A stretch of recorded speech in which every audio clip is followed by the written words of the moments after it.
किस बारे में जो है प्रेस कॉन्फ्रेंस से की गई है और इसके बारे में देखो 6 दिसंबर मंगलवार को 11 बजे रोहतक में मानसरोवर पार्क में इकट्ठे होंगे और बीजेपी का राज्य कार्यालय है उसका घेराव करा जाएगा, वहाँ पर दंगल करवाया जाएगा।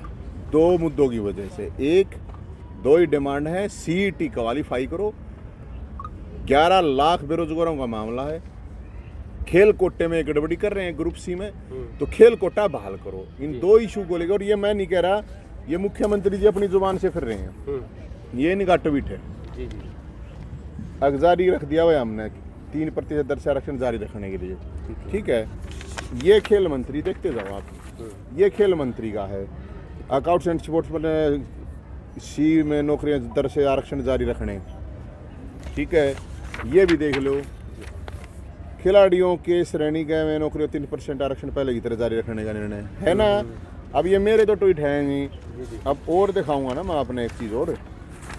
खिलाड़ियों का विकास सरकार का प्रयास, पहला ही ग्रुप सी में पहले की तरह खिलाड़ियों को मिलेगा नौकरियों में 3% कोटा। जी जी अब इन्होंने क्या कर दिया भाई साहब, अब ये लेटेस्ट देखो इनका, ये DPR हरियाणा ने वो किया है।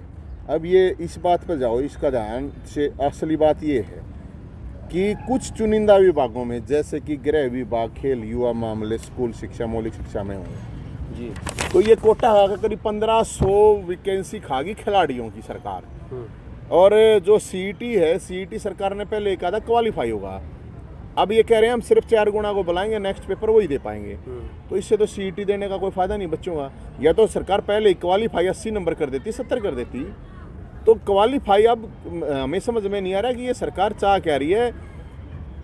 खट्टर साहब की आत्मा पर शैतान बैठा है, कैटलर बैठा है, वो समझ में नहीं आ रहा। तो उसको लेके भाई साहब हम ये प्रोग्राम कर रहे हैं और ये प्रोटेस्ट होगा रोहतक में राज्य कार्यालय जो बीजेपी का वहाँ। पिछले दिनों कुछ युवा ऐसे थे जिन्होंने कहा कि पुलिस की भर्तियां भी जो हैं पिछले काफ़ी समय से हुई नहीं है। उन्होंने पेपर्स भी दिए हैं, फिटनेस जो है टेस्ट भी उनके हो चुके हैं। बाकायदा बता रहे हैं जो मधुबन पुलिस है वहाँ पर उनकी जो लास्ट फिटनेस टेस्ट होना था वो भी हो गया, लेकिन उसके बावजूद काफ़ी सारे जो हैं वो पंचकुला के अंदर जो है उनका भी धरना चल रहा है। अभी भी बैठे हैं।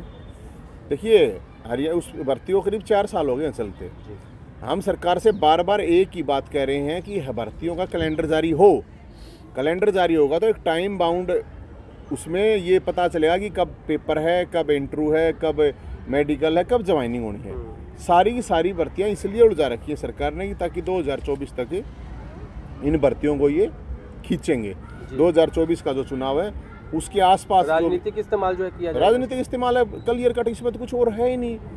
टोटली बेरोजगारों का राजनीतिक इस्तेमाल किया जा रहा है ताकि बेरोजगार इनके जाल में फंस जाएं, और कुछ नहीं। सर इस बारे में क्या कहेंगे? एक बहुत बड़ा मुद्दा है जिसको लेकर अभी तक शायद लोग बात कर भी रहे हैं लेकिन नहीं भी कर रहे हैं, और वो सबसे बड़ा मुद्दा है ये 10 साल और 15 साल पुरानी जो व्हीकल्स हैं, ये सबसे बड़ा, क्योंकि हर एक परिवार कहीं ना कहीं उसकी ज़रूरत भी है।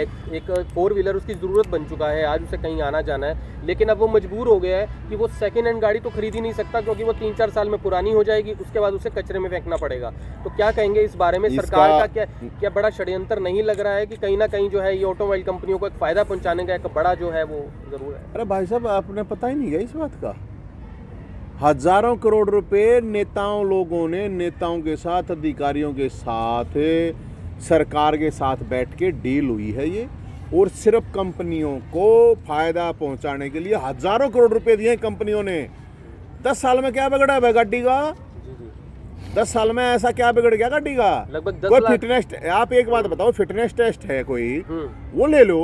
कोई पोल्यूशन टेस्ट है वो ले लो। क्योंकि कई व्हीकल तो 20, 25, 30 हज़ार किलोमीटर चलती हैं जो छोटी फैमिली से दूर नहीं जाती हैं, तो 10 साल में 30 हज़ार किलोमीटर चलने के बाद। सिर्फ और कुछ नहीं है, ये सिर्फ जो स्क्रैप मार्केट है उसको बढ़ावा देने के लिए उससे पैसा लिया गया है, और कार कंपनियों से पैसा लिया गया, मोटा पैसा, मोटा कमीशन, हजारों करोड़ रुपए।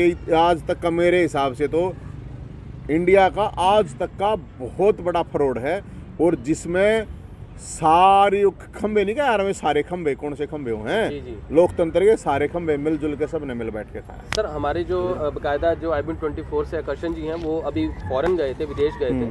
उन्होंने वहां जाकर देखा कि काफी सारी गाड़ियां हैं जो 25-25 साल पुरानी भी चल रही हैं। हाँ। सिर्फ हर साल फिटनेस सेट जो है टेस्ट हाँ। एक बार चेक करवाना हाँ। पड़ता है और वो गाड़ियां अभी भी वहां चल रही हैं। तो वही तो मैं कह रहा हूँ, अरे भाई कुछ ही, अब एक बात बताओ ना भाई साहब, किसी चीज़ का फिटनेस टेस्ट होता होगा ना, आप फिटनेस टेस्ट करवाओ, वो प्रोसेस बनाओ, अगर नहीं है तो ठीक है, नहीं तो एक गाड़ी है नॉर्मल है, एक नॉर्मल आदमी 20,000 किलोमीटर चला लेगा साल में, जो एक नॉर्मल फैमिली कितना चला लेगा वो, 10 साल में चली 2 लाख है, 2 लाख तो कुछ भी ना होता भाई साहब। और सर एक गाड़ी जिसकी कीमत 10,70,000 रुपए, जिसमें से 2.5 से पौने 3 लाख रुपए तो टैक्स सरकार को जा चुका है। अरे यानी टैक्स के ऊपर वो टैक्स बाद में टैक्स तो जा रजिस्ट्रेशन चुका, अलग। टैक्स जा चुका है, फिर रोड टैक्स है, फिर टोल टैक्स है, पता नहीं कितने टैक्स हैं। जी।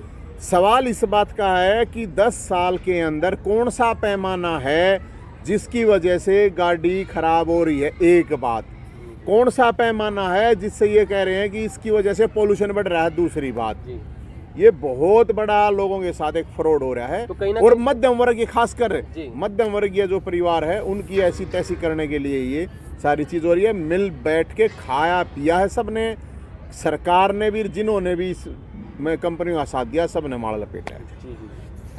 तो दोस्तों आपसे अपील करेंगे इस वीडियो को भी आप शेयर ज़रूर करें। हालांकि काफ़ी सारी बातों पर जो नवीन जहिंद है उनसे बात हुई है और बाकायदा हमने खास तौर पर इस मुद्दे को जो 10 साल और 15 साल पुरानी व्हीकल वाला है इसे हमने ज़रूर छेड़ा, जिसके अंदर उन्होंने साफ तौर पर कहा कि सरकार की पूरी मिली भगत है और इसके अंदर कंपनियों को फ़ायदा भी पहुँचाना और स्क्रैप जो है, बड़े बड़े जो माफिया हैं स्क्रैप के, वो उन्हें जो है फ़ायदा पहुँचाने के लिए ये सब किया जा रहा है। आपसे अपील करेंगे इस वीडियो को शेयर करें, फिर जुड़ेंगे IBN24 के, तब तक लीजिए। अब यहाँ तक आ ही गए हैं तो हमारे चैनल को सब्सक्राइब जरूर करें और नीचे दिए गए बेल आइकन को जरूर दबाएं ताकि हर खबर सबसे पहले पहुंचे आप तक।